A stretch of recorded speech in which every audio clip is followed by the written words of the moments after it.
Okay, first thing you want to do is take your needle, and you're going to use whatever size of awl you're going to use, whether it be of number 4 or number 3. You want one size smaller in the needles. So this is a number 3 awl and a number 2 needle. So I'm going to set my number 2 needle in place in the needle bar.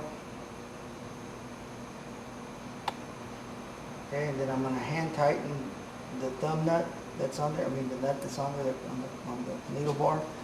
And you want your needle, the barb of your needle facing you, a little off to the right. Okay, drop your needle down. And once your needle goes down, it's going to come back up and poke through the needle bar stand and then go back down. You want to stop at that position right there. And what's happening, your needle is past your needle bar stand. You're going to take your shuttle, make sure your thread is not underneath it. Drop your shuttle in place there, and then you're going to push down, and that sets your needle. Okay? Make sure it's seated down there. If it's not seated right, it'll teeter-totter back and forth. But that's set right there.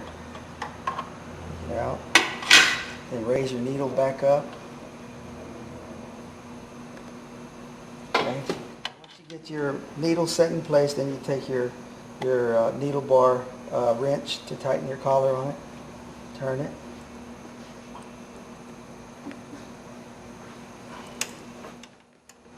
Check your needle and make sure that it's tight, not loose. Okay. Then you drop your needle down.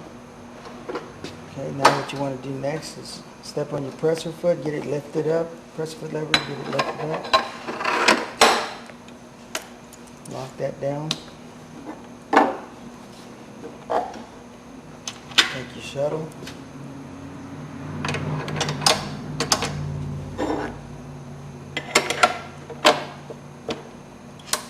Lock that down.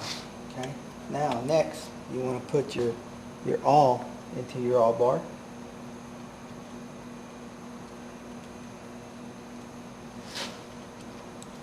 Okay. And you want your awl to be straight. Some people like it a little bit at an angle. I'm going to set it straight.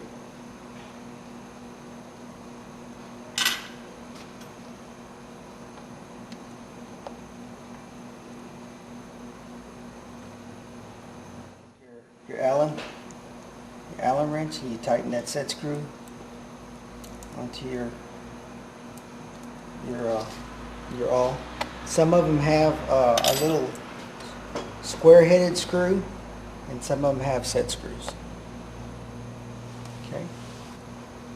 Then you step on your pedal, and you want to rotate your machine around to get it to where your needle and awl are close together.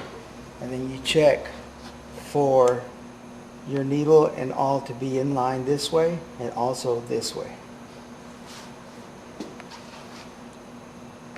Okay, then you come on, like if you're getting ready to sew, and make sure your needle and awl are in line this way also.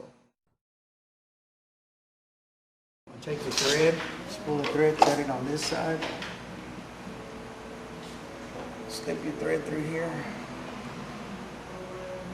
I'm going to try to keep it all even. Drop this in there, your top cone, washer, spring. First, lock that.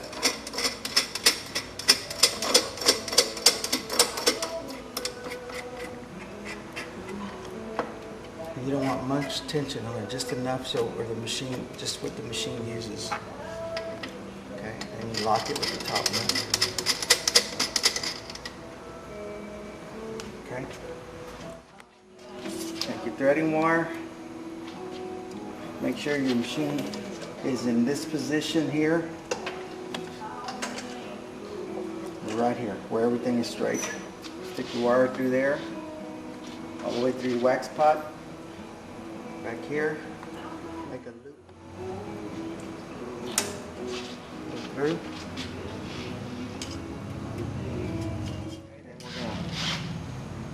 Put our thread through here. Oops. through here,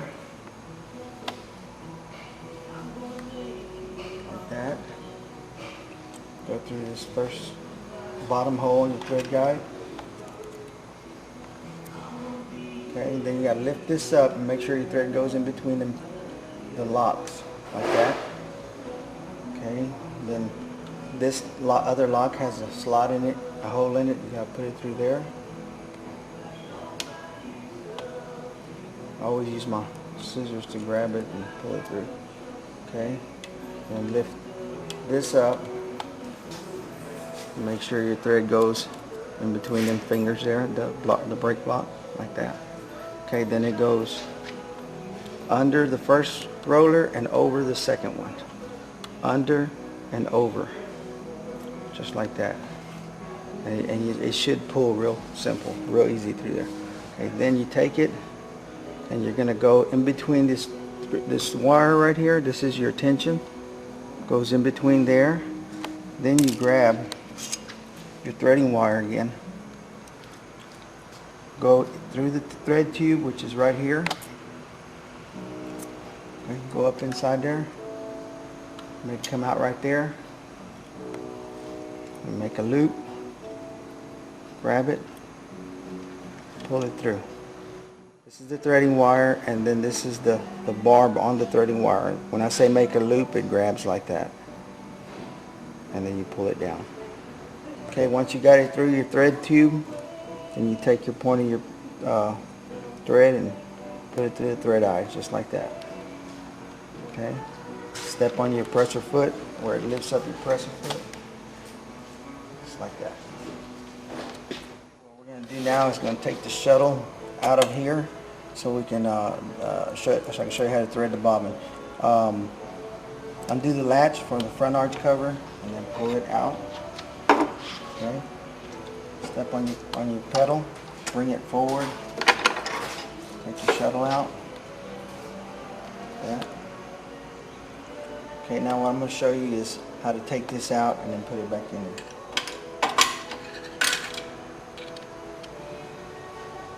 And it's got, you have to go counterclockwise on the threads.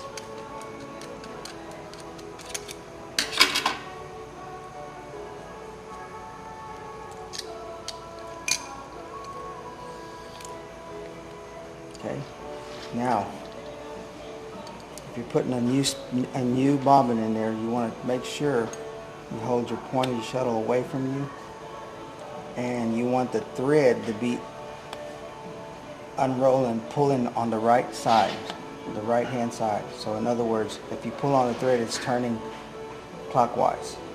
Okay, and you're going to put it in the shuttle in that direction. Okay, you drop your thread in there through this slot right here.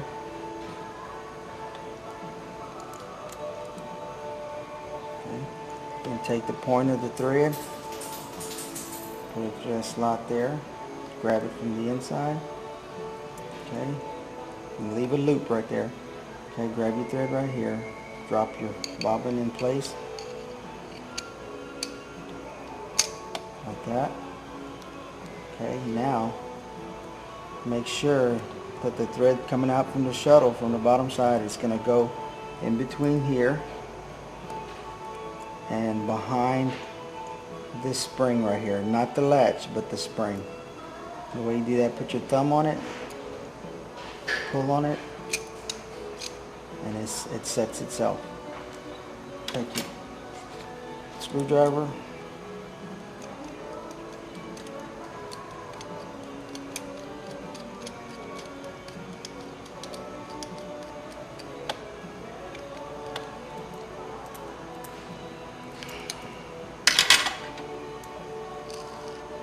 just like that. Pull it through. It should have an easy pull on it, smooth. Okay. Okay, then you're gonna take it, put it back in the machine like that.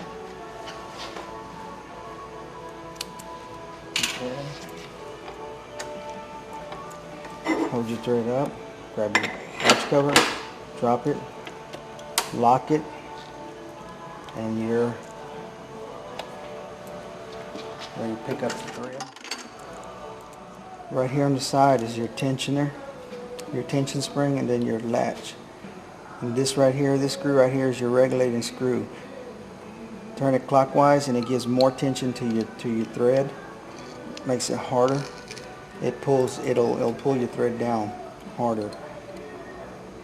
You loosen it counterclockwise and it releases more tension. Less tension. Okay, now it's real important, once you have your machine threaded, make sure that this first break going straight across. Okay? And the one on the left, you want it coming down, angled down to about where the point of this is probably at about 5 o'clock. Okay? And what I'm talking about, the point is right here. Okay? And this one here, you want it more level. Okay? Now, this one here, the bottom break, it's got a tension spring on it with an adjusting screw right here. You don't want very much tension on here. Very light tension. Okay? Okay, then we follow over here and we have a tension spring, which gives you tension on your thread to where if you follow it down, your thread goes in this thread eye. Now, when your thread eye, you want to have it set to where your needle is up and it's going to feed into your needle. You want to make sure that your thread, if you hold your thread back here, you want to make sure that your thread is being fed into the barb, right under the barb of the needle, which is right there. And this thread eye back here, you want to make sure that it's holding your thread back far enough to where it's allowing for this thread eye to bring your thread around. Okay. Now, if this is real loose, then that means that if you go back up here, this tension spring right here is not tight enough, and the adjustment for it is right here. You have a thumb nut which you can loosen, and then a thumb screw that you can tighten it with, and then lock it back up with that lock nut. Okay, what is real important is to have these two adjusted right, and this little tension spring here, you want enough tension on it to where it doesn't give you any slack down here. You should always have some tension down here on your spring as it's feeding as your thread eye is feeding your thread into this here. Your thread tensioner on your thread tube and your brake blocks are real important.